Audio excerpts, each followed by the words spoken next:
မင်္ဂလာပါထုံးပေါက်ချမ်းနာကနေပြန်လဲကြိုဆိုလိုက်ပါတယ်နှစ်လုံးတီထိုးတဲ့အခါကနန်းပေါက်ဖို့ထက်ပိုရေးကြီးတာကလက်ကျန်ငွေမပြတ်ဖို့ပါပဲအများစုကကနန်းပေါက်ပေမဲ့အဆုံးမှာတွက်ကြည့်ရင်ရှုံးနေတာမျိုးကြုံမှုကြမှာပါဒီနေ့မှာတော့ကျွန်တော်ကပတ်စံမရှုံးပဲအမျက်ထွက်အောင်ဘယ်လိုစီမံခန့်ခွဲရမလဲဆိုတဲ့အချက်၅ချက်ကိုမျှဝေပေးသွားမှာမို့အဆုံးထိကြည့်ပေးပါခင်ဗျာအချက်တဲ့အရင်နီးတတ်မှတ်ပါပထမဆုံးအချက်ကမပြောက်ပြတ်နိုင်တဲ့အရင်နီးပါမိသားစုစားဝတ်နေရေးအတွက်သုံးရမယ့်ငွေနဲ့မကစားပါနဲ့ကိုယ်ရှုံးခံနိုင်တဲ့ပမာဏတစ်ခုကိုပဲတီးတန့်ဖယ်ထားပြီးကစားပါဒါမှစိတ်အေးအေးနဲ့ကနန်းရွေးနိုင်မှာပါ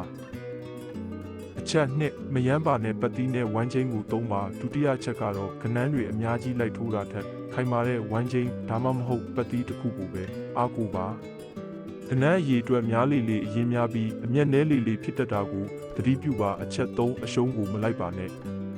မနက်ပိုင်းမှာရှုံးသွားရင်ညနေပိုင်းမှာအရင်ပြန်ရဖို့ဆိုပြီးပို့ထိုးတတ်ကြပါတယ်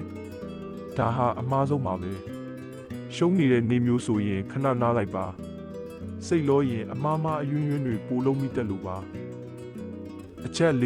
အမျက်ကိုဖယ်ထားပါပေါက်တဲ့နေ့မှာရလာတဲ့အမျက်ငွေတွေကအရင်ကိုအရင်ဖယ်ပါ။အမျက်ထဲကတဝက်ကိုပဲနောက်တစ်ချိန်အတွက်သုံးပါ